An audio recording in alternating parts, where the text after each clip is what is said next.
ada sopir pekerjanya itu yang menjemput itu ketularan dari salah satu itu pendatang itu internasional. Ada cecak tuh.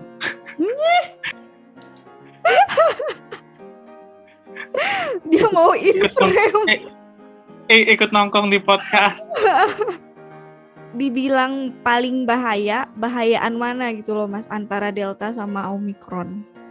Ya aku rasa memang sih angka kematiannya semakin meningkat saat ini dibandingkan tahun lalu waktu outbreak Delta. Apa karena aku yang ngerasa aja ya, atau memang belum tahapnya sampai di puncaknya si Omicron ini di Indonesia. Tapi untuk sekarang, walaupun Omicron kabarnya udah di mana-mana, lebih dramatis Delta kemarin tuh. Kayak ini meninggal. Kayak tiap hari tuh ada siaran. Hai guys, sebelum nonton video ini, kalian bisa support aku dengan klik tombol subscribe. Dan kalau misalnya kalian suka dengan video ini, jangan lupa share ke teman-teman kalian. Terima kasih. Halo, masih mau? Halo. Iya. Ya aku langsung recording loh ini. Gak apa-apa. Oh gitu. Kan bisa di-cut-cut kan ya? Bisa. Tapi ini no cut-cut loh Mas, bercanda. Waduh, gawat deh. Iya, masih mau apa kabar? Lama nggak ketemu. Baik, kamu apa kabar? Baik. Aku ngeliat Instagramnya Mas Himawan ya. Itu banyak banget makanan-makanan. Itu yang aku baru lihat tadi nih, aku ngeliat kan. Coba research sedikit tentang Mas Himawan nih, apa sih ininya dia, isi IG-nya dia gitu.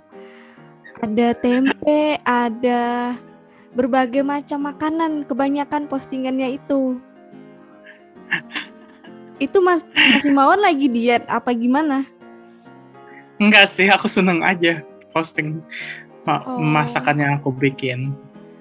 Tapi itu ada menu-menu yang, maksudnya menunya nggak biasa Mas. I mean bukan makanan Indonesia, dan kayak misalnya nih ada tempe diapain gitu.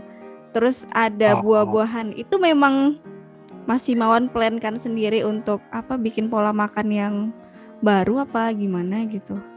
Enggak sih, maksudnya ya seadanya bahan yang ketemu di sini. Dan cenderung kan kayak makanan-makanan yang lebih segar gitu kan lebih gampang disajikan, lebih cepat aja. Kayak misalnya nggak harus dimasak lama gitu. Iya. Buah-buahan atau sayur kan cepet untuk menyajikannya. Tapi ini loh Mas, memang ya untuk ngubah pola makan yang misalnya nih aku baru start benar-benar belajar untuk bisa menurunkan intensitas karbo yang masuk. Misalnya ya orang Indonesia kan seringnya makan nasi kan. Ya. Nah itu untuk nurunin porsi makan nasi itu sendiri tuh lama banget loh Mas. Soalnya aku sendiri udah hidup 20 tahun lebih itu 3 kali ya makan nasi gitu kan. Ketika itu dicoba untuk diturunkan tuh agak sulit.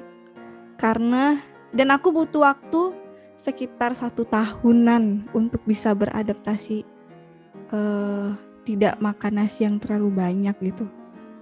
Iya sih, tapi ya memang lebih baik diet itu dalam waktu yang lama sampai jadi tahap kebiasaan, bukan cuma untuk menurunkan berat badan cepat aja. Aku bukan model diet yang baik sih, karena ini malah berat badanku nambah banyak kayaknya. Oh iya. Lumayan gara-gara lockdown kan lebih banyak belajar dari rumah. Oke. Iya. Aku tuh jadi masih. Ya menurutku tapi sih sebaiknya mending kalau diet itu, maksudnya selama ini aku pernah berhasil diet di masa lalu ya, beberapa kali. Yang aku rasakan yang paling bagus itu karena aku sering merasa lapar, jadi aku makannya tetap sering tapi sedikit-sedikit. Jadi mungkin setiap 3 atau 4 jam sekali aku makan, tapi cenderung makanannya tidak mengandung karbohidrat atau gula. Ya pokoknya jangan karbohidrat yang simple. Jadi makannya kayak sayur gitu atau kayak protein kayak tempe sama tahu. Iya, tempe tahu rebus tuh enak loh ternyata setelah setahun mencoba. Oh gitu. Aku nggak pernah jerawatan kan. Nah itu tuh berat badan tertinggi aku 55 itu kayaknya lemak semua isinya. Nah aku coba turunin itu setahunan lah. Lama sih memang karena kan naik turun kan, nggak konsisten juga. Maksudnya untuk ngubah itu tuh susah banget dan banyak belang-belangnya juga. Nah berhasil turun sekarang di sebelumnya 55. 55 jadi sekarang 47, 46. Iya, Wow, 47, ya 46. hilangnya lumayan. Iya, lumayan banyak. Celanaku yang kekecilan sekarang udah bisa dipakai lagi. Iya, biasanya seperti itu sih. Alhamdulillah. Tapi kamu masih di umur 20-an kan ya? Kalau umur 20-an masih gampang kayaknya. Oh gitu. Aku dulu waktu masih 20-an juga gampang, tapi setelah kamu masuk umur 30-an agak-agak susah. Karena apa? Ya mungkin karena laju metabolismenya kan semakin menurun gitu. Kalau di umur 30-an malah ini ya, malah semakin susah. Makanya dicoba untuk ngubah pola makannya udah dari sekarang lah kalau bisa ya. Juga mungkin kan semakin kalau masih umur 20-an kan lebih banyak aktivitas ya sepertinya kayak. Aku juga coba untuk rutin olahraga seminggu 3 kali gitu. Bagus lah. Iya. Di sana gimana Mas ini Omikron? Iya jadi Omikron di sini itu kan baru dideteksi sekitar bulan Desember ya. Kita kan di sini waktu itu kan udah lama yang di sini kebijakannya 0 kasus kan. Tapi suatu ketika di sekitar bulan Juni gitu tahun lalu itu ada kasus 1 Delta. Tapi dia nggak isolasi karena dia kerjaannya sopir jemput kedatangan internasional. Di sini kan waktu itu ada kebijakan ditaruh di hotel karantina. Jadi harus tinggal di hotel karantina selama 14 hari bagi kedatangan internasional. Tapi ada sopir pekerjanya itu yang menjemput itu ketularan dari salah satu itu pendatang itu internasional. Akhirnya menyebarlah semua di Sydney ya Delta dan banyak kan kasusnya tinggi sampai ribuan kasus sehari, tapi nggak separah Omicron sih penyebarannya. Maksudnya karena memang sudah memang berdasarkan penelitian kan Omicron lebih gampang menyebar, lebih gampang menular daripada Delta. Delta aja tuh cepet loh Mas hitungannya ya. Iya, berkaca dari kasus di Indonesia ya, yang sampai bisa sampai puluhan ribu sehari ya kasus barunya ya tahun lalu ya juga ya. Iya. Iya, waktu itu sama dengan di sini juga sih, tapi ada cecak tuh.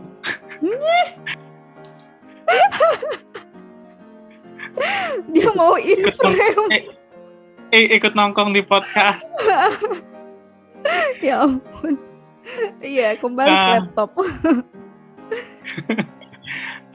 Tapi ya akhirnya karena kasusnya banyak kan, kasus datanya di sini lumayan banyak kan. Akhirnya diambil kebijakan udah nggak bisa lagi kasus jumlah 0. Tapi mereka kejar vaksinasinya sampai tertentu. Seingatku sih 80% ya waktu itu di sini. Itu boleh keluar dari lockdown, boleh nggak lockdown lagi. Kamu tahu kan lockdownnya di sini itu kayak nggak yang lockdown ecek-ecek gitu, tapi semua tempat makanan tutup. Jadi maksudnya jual makanan boleh, tapi cuma boleh take out. Jadi cuma boleh bawa pulang. Cuma boleh take out aja, take away gitu. Tapi yang boleh buka juga supermarket. Jadi cuma kebutuhan esensial aja. Jadi kayak toko-toko baju gitu nggak boleh buka. Tapi ini nggak, maksudnya dengan ditutupnya supermarket itu barang-barang nggak ini kan, nggak, supermarket tetap buka. Maksudnya nggak supermarket limit tetap harus kan? buka. Maksudnya barang-barang Nggak, tidak habis gitu. Nggak kayak dulu di nggak. Indonesia awal-awal masker kan langka kan? Oh, sempat ada penimbunan gitu ya? Ada yang Mm-mm. menimbun. Tapi di Di sana sini mungkin juga ada sih. Di Heeh. sini menimbunnya malah lebih aneh. Kamu pernah mendengar fenomena kalau kayak di negara barat gitu, mereka suka menimbun ini enggak sih, tisu toilet. Oh, tisu toilet. Iya, aku pernah dengar sih. Padahal itu Iya, di jadi sana ini banget ya, krusial banget ya. iya, kita kan kalau bersih-bersih habis buang air besar kan nggak pakai tisu toilet, disiram aja kan. Berarti orang Indonesia aman di sana. Ya, boleh dikatakan iya sih. Oh, tapi ditimbunnya bukan masker yang ditimbun, tapi tisu toilet. Ya, masker pasti, sama masker sama hand sanitizer juga. Hilang dari peredaran. Dari apa? Market. Di supermarket ya. Tapi dibilang paling bahayaan mana gitu loh Mas, antara Delta sama Omicron? Yang dari penelitian yang ada sih, sepertinya mereka masih belum bisa membandingkan secara pasti. Memang Omicron kan karena dia lebih banyak menular cepat daripada Delta, akhirnya lebih banyak orang yang sakit. Tapi kalau waktu itu kan dibandingkannya dengan di Afrika Selatan ya, yang mana mereka angka vaksinasinya kan masih rendah. Tapi kalau dari berkaca dari sini sih, itu angka masuk rumah sakitnya ternyata juga hampir sama aja seperti waktu di Delta. Oh iya. Yang mana waktu itu vaksinasinya kan jauh lebih rendah waktu itu. Tapi saat ini karena vaksinasinya lebih tinggi, jarang sih orang yang masuk rumah sakit itu, tapi juga hampir setara dengan waktu zaman Delta. Tapi itu untuk kemungkinan jadi lebih berat itu katanya lebih kecil dengan Omicron sejauh ini.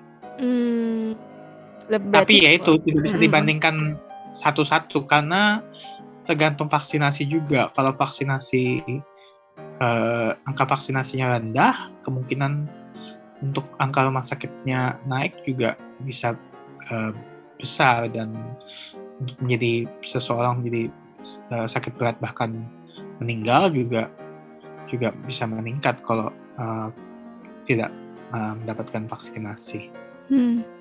Apa yang ini Mas? Maksudnya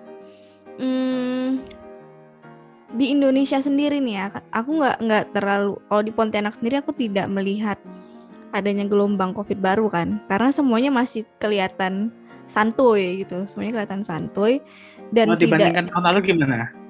Tahun lalu waktu peningkatan Delta itu banyak yang sakit nggak? Banyak yang sakit. Mas Imon tau nggak sih, ayahku kan baru meninggal bulan Agustus. Oh maaf. Iya nggak apa-apa. Itu aku nemenin dia di rumah sakit juga itu.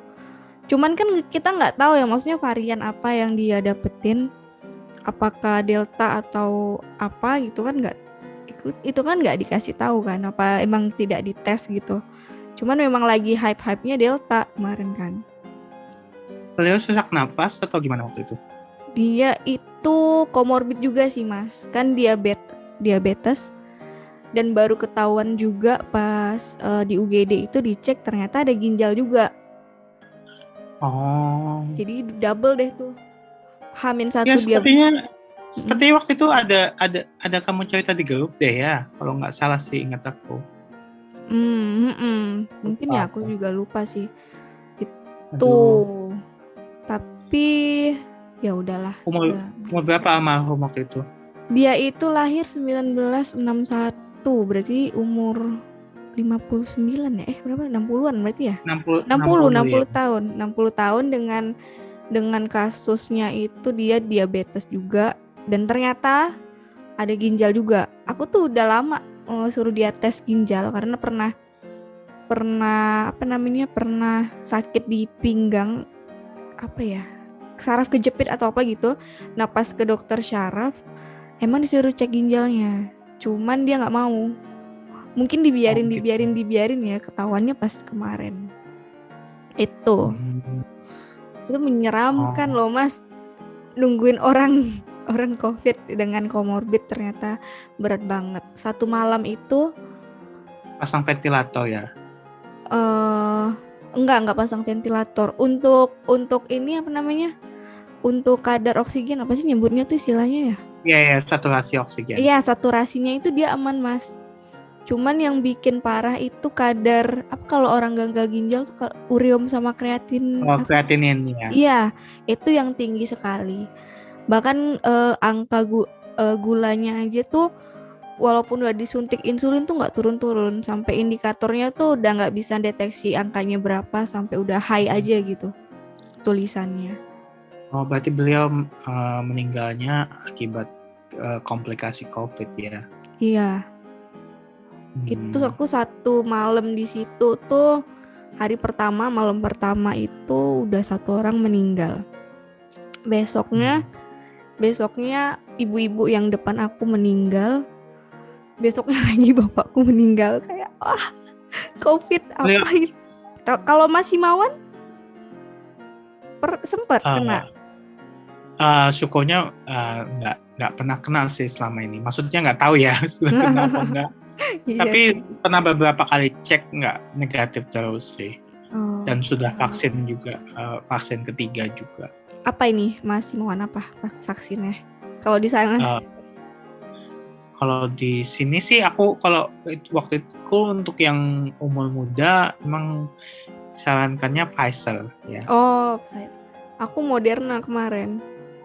Oh gitu, yang ke satu apa yang kedua? Satu dan dua. Cuman ini belum booster. Oh ya, booster aja, nanti cari gimana gitu.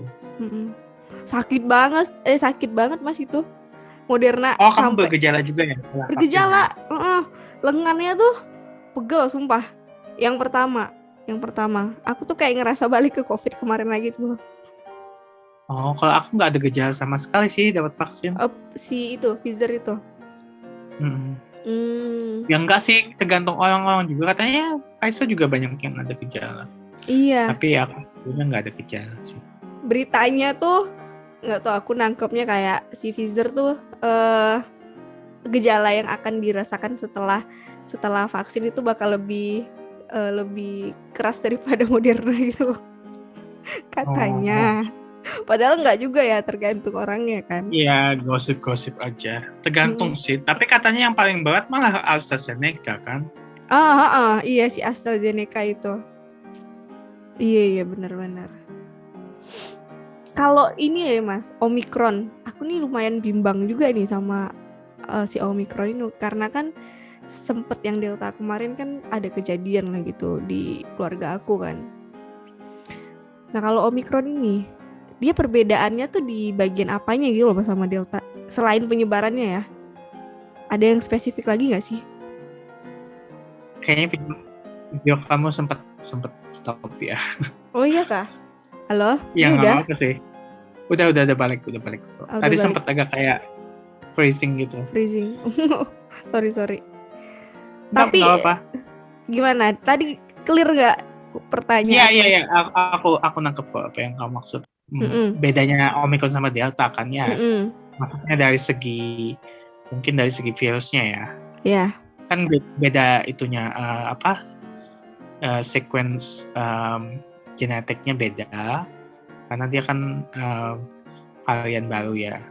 Jadi juga yang dianggap kayak spike protein. Jadi spike protein itu kayak tempat dia nyantol di mukosa tempat orang tularinya juga mengalami perubahan. Cuma itu aja sih yang selama ini yang mungkin bedanya dengan Delta ya. Tapi ya itu juga dibilang lebih gampang menular juga dibandingkan Delta. Tapi untuk masalah berat ringannya ya sebaiknya dihindari ya, terutama juga untuk orang-orang lanjut usia dan punya komorbiditas jangan sampai tertular. Walaupun misalnya dianggap Omicron lebih kurang untuk menyebabkan gejala berat atau bahkan kematian, ya jangan ditangkap seperti itu ya. Dia bisa juga menyebabkan seperti itu, apalagi kalau misalnya orangnya punya komorbiditas dan belum vaksin kan. Melihat dari apakah ini berbahaya atau tidak, itu akan sama saja. Asalkan tetap waspada gitu ya. Iya. Aku tuh kaget loh baca berita, ternyata di Jakarta juga di Wisma Atlet itu satu hari bisa masuk 700 orang. Iya, jadi kalau kasusnya meningkat nanti dalam waktu sekitar 2 atau 3 minggu kemudian kasus masuk rumah sakitnya juga naik. Dan angka kematiannya juga mulai naik lagi nanti pasti. Seperti di sini. Di sini aja sih angka kematiannya malah lebih banyak sih, lebih tinggi sih daripada sebelumnya ini. Tapi karena mereka sudah kebijakannya nggak mau lockdown lagi kan, akhirnya ya kalau ada yang meninggal ya sudah gimana ya, sudah alamiah aja gitu. Dipasrahin gitu maksudnya. Iya, bukan pasrahin ya, gimana ya? Ya aku rasa memang sih angka kematiannya semakin meningkat saat ini dibandingkan tahun lalu waktu outbreak Delta. Apa karena aku yang ngerasa aja ya, atau memang belum tahapnya sampai di puncaknya si Omicron ini di Indonesia. Tapi untuk sekarang, walaupun Omicron kabarnya udah di mana-mana, lebih dramatis Delta kemarin tuh. Kayak ini meninggal. Kayak tiap hari tuh ada siaran. Di sini juga lebih dramatis Delta, tapi aku rasa malah aku lihat kalau tiap hari lihat berita kok jumlah kematiannya malah lebih naik ya dibandingkan tahun lalu. Apa mungkin belum kali ya? Ya semoga jangan. Ya semoga jangan sampai terjadi ya maksudnya. Tapi ya kamu sebaiknya kalau ada kerabat atau orang tua, kerabat yang atau mungkin orang tua teman atau siapa yang usia lanjut yang punya banyak komorbiditas, sebaiknya jangan dikunjungi. Iya sih. Kemarin tuh pas Delta juga semuanya kelihatan, sebelum Delta memuncak ya, semua kelihatan baik-baik aja, semua orang lepas masker, berpergiannya kemana aja ya, persis kayak sekarang kayak sebebas itu, kayak ngerasa pakai masker emang masih ada COVID gitu. Sama seperti PPKM. PPKM. Sama seperti dulu pas sebelum Delta. Tapi ini masih anak-anak masih sekolah kok, Mas. Di sini. Oh, kamu di mana sih ini sekarang? Di Kalimantan apa di Kalimantan? Jawa? Di Kalimantan. Oh, aku pikir kamu di Jawa. Kamu kok pakai WIB? Iya, WIB. Kalimantan Barat WIB, Mas. Oh, Kalimantan Barat WIB ya? Sorry aku. Satu-satunya Kalimantan yang WIB. Pokoknya pas aku search di Google kan, what time is it Sydney gitu kan. Oh, bedanya 4 jam. Kok masih mau beli? Beda 3 jam ya? Udahlah ikut aja lah gitu. Aku salah ingat. Maafkan. Masih mau kan Kalimantan Timur ya? Mana ya? Aku Kalimantan Selatan. Oh ya, Kalimantan Selatan. Iya. Tapi aku kan kerja di Surabaya. Itu gimana, Mas? Kucing-kucing di kosan? Dijagain sama anak ibu kosku sih. Oh iya. Berarti masih mau ntar balik lagi ke sana ya berarti? Iya, karena dia juga banyak kucing.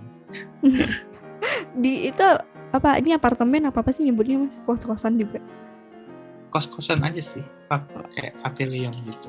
Oh, itu ada kucing juga. Itu ada Garfield ya di belakang. Oh, di tempatku di sini. Oh, di apartemen di sini nggak ada sih. Oh, nggak ada. Nggak ada kucing, nggak boleh. Itu patung. Nggak boleh ada. Apa sih patung kucing? Nggak, bukan boneka Garfield. Ya, boneka. Oh, itu boneka. Oh alah, nggak boleh ada kucing di situ. Berarti ini udah 3 tahun ya nggak pulang? Iya, udah. Ya belum sampai 3 tahun sih, 2 tahun. 2 tahun sampai lebih. 2 tahun setengah kayaknya. Kita waktu itu ketemuan di Surabaya bulan berapa ya? Bulan September ya? Iya kayaknya. 2019. Kan? Itu sebentar lagi setelah kita ketemu itu Mas Muan berangkat kan ya? Ya, bulan Oktober berangkat ya. Kamu udah mulai kuliah kan ya? Udah, yang pas aku syuting tuh aku udah kuliah sebenarnya. Iya. Berarti Mas apa? Resign dari si itu apotek itu? Oh, dari tempat kerja dokter. Sore ya, apotek ya. Iya, enggak kerja di situ. Vita ya namanya. Apotek Vita. Viva. Oh, Viva. Kayak make up ya, Viva. Pas kebenaran sih pas aku pandemi ya malah aku nggak praktek ya, jadi nggak ketemu pasien. Iya. Mas nonton ini nggak? Good Doctor. Apaan sih itu? Series. Korea ya? Bukan, ini. Oh, bukan. Oh iya, aku tahu. The Good Doctor aku tahu. Yang ini autis dokternya. Aku nggak pernah nonton sih, cuma tahu aja. Iya, itu sempet dibocorin sih salah satu scene di episode pertamanya yang dia bantuin anak di bandara. Ada kejatuhan apa gitu, besi atau apa yang akhirnya bikin dia harus operasi di situ. Aku tuh penasaran, ada nggak sih dokter di dunia lah yang pertanyaan berarti boleh nggak sih anak autis itu jadi dokter gitu? Ada nggak peraturannya? Maksudnya sih boleh sih, karena kan selama intelijensinya baik aja dan bisa berfungsi dengan baik kan sebagai seorang dokter nggak ada larangan. Tapi nggak tahu ya kalau hukum di Indonesia ya. Tapi mungkin kayak di negara barat mungkin lebih menerima ya. Aku tuh biasa nonton series kan sambil makan. Tapi untuk nonton Good Doctor ini aku nggak bisa sambil makan. Karena banyak adegan-adegan yang menunjuk ya bikin mual ya. Soalnya dia spesifik ke dokter ini kan, spesialis bedah kan soalnya. Jadi yang dilakukan dia tuh membedah manusia gitu. Iya pasti itu sih benar-benar. Ya bagus berarti kamu nonton itu aja terus biar makannya nggak banyak. Aduh. Ya menurutku sih amnesia itu ya kan tadi kamu bicara tentang amnesia kan ya sampai sekarang kamu lupa, maksudnya nggak pulih memori kamu tentang itu. Terus akhirnya gimana kamu cara buka HP-nya?